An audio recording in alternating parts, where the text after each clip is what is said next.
స్క్రిప్టులు లేవు, జస్ట్ ప్రజల ఆవేదన మేము ముందు పెట్టదలుచుకున్నాం సార్. ఐటీడీఏలకు ప్రత్యేక నిధులు గతంలో ఉండే సార్, 29 శాఖలు ఉండేది, వాటి పని వాటికి ఉండేది, వాళ్ళు స్వేచ్ఛగా నిధులు కేటాయించుకునేది. కానీ అవకాశం లేదు. చిన్న చిన్న పనులు కూడా ఐటీడీఏ అధికారులు, ఐటీడీఏ అంటే మా కలెక్టర్తో సమానం గిరిజన ప్రాంతాల్లో, వాళ్ళు సొంతంగా నిధులు కూడా కేటాయించుకోలేనటువంటి పరిస్థితి ఉంది. కాబట్టి వాటికి స్పెషల్ ప్యాకేజీలు ఇవ్వాలి, స్పెషల్ నిధులు ఇవ్వాలని కూడా ఈ సందర్భంగా కోరుతా ఉన్నాం సార్. అదేవిధంగా హాస్టల్స్, ఎస్సీ ఎస్టీ హాస్టల్స్లో కూడా మరి మెస్ ఛార్జెస్ పెరుగుతున్నాయి ధరలు, కానీ ధరలకు అనుగుణంగా కూడా సరే గతంలో కంటే పెంచిర్రు, ధరలు కూడా అదే విధంగా పెరిగినాయి, వాటికి అనుగుణంగా మెస్ ఛార్జెస్ కూడా పెంచాలని కోరుతా ఉన్నాం సార్.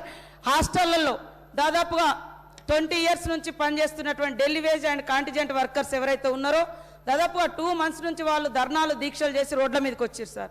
ఆ సమస్య అక్కడే ఉంది. వాళ్ళు పర్మనెంట్ చేయాలంటారు, జీతాలు పెంచాలంటారు. మా మంత్రి గారికి, మా సోదరిమణి గారికి కూడా తెలుసు. కాబట్టి దయచేసి వాళ్ళ సమస్యను కూడా ఎప్పటిలోగా పరిష్కరిస్తారో క్లారిఫికేషన్ ఇవ్వాలని కోరుతా ఉన్నాం సార్. ముఖ్యంగా దళిత బంధు, గిరిజన బంధు ప్రస్తావన మునుగోడు ఎలక్షన్ల సందర్భంగా ముఖ్యమంత్రి గారు తీసుకొచ్చారు. ఈసారి బడ్జెట్లో అసలు ఆ విషయమే లేదు సార్. ఇస్తారా ఇవ్వరా అది కూడా చెప్పాల్సినటువంటి అవసరం ఉంది సార్. ఎస్సీ ఎస్టీ ఉద్యోగులకు సంబంధించి ఓపెన్ కేటగిరీలో ప్రమోషన్స్ గతంలో కూడా మేము అడిగి ఉన్నాం సార్. ఓపెన్లో ప్రమోషన్స్ ఇవ్వకుండా అడక్కసి అనేటువంటి ఒక పదం ద్వారా జియో 2 ద్వారా ఆ ప్రమోషన్స్ ఆపేసినారు. ఆ జియోని రద్దు చేసి ఏదైతే జియో నెంబర్ 5 ఉందో దాన్ని ఇంప్లిమెంటేషన్ చేయాలని కోరుతా ఉన్నాం సార్. మా మంత్రి గారు కూడా ఇందాక గుర్తు చేసిన విధంగా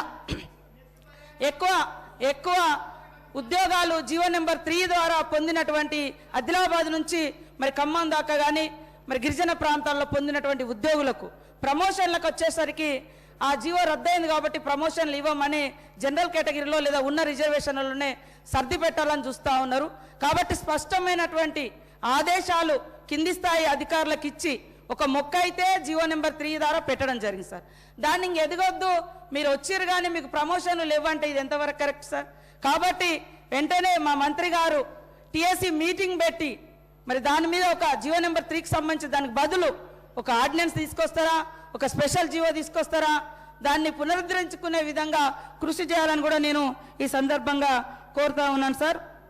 అదేవిధంగా రోడ్లు సార్, రోడ్లకు సంబంధించి మా మంత్రి గారు ఇచ్చిర్రు ఈ మధ్యకాలంలో.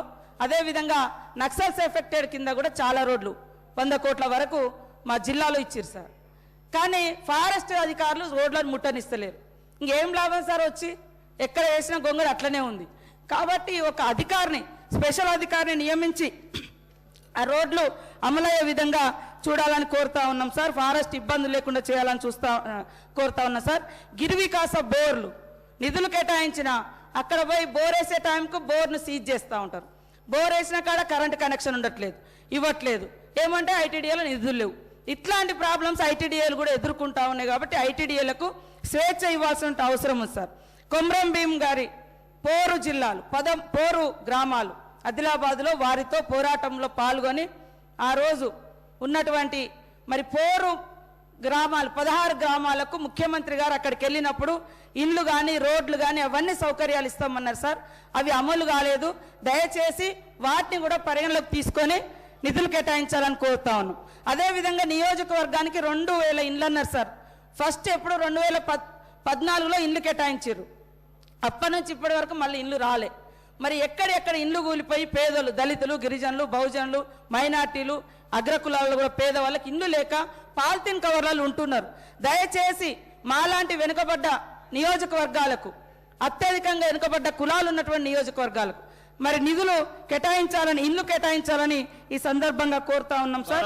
అదేవిధంగా ఐకేపీకి సంబంధించి మరి మహిళా సంక్షేమం సంబంధించి మహిళా సంక్షేమం ఉంది. మేడం చెప్పింది కదా, మేడం చెప్పింది ఐకేపీ ఉద్యోగుల జీతాల పెంపు, ఉద్యోగ భద్రత అడుగుతా ఉన్నారు సార్.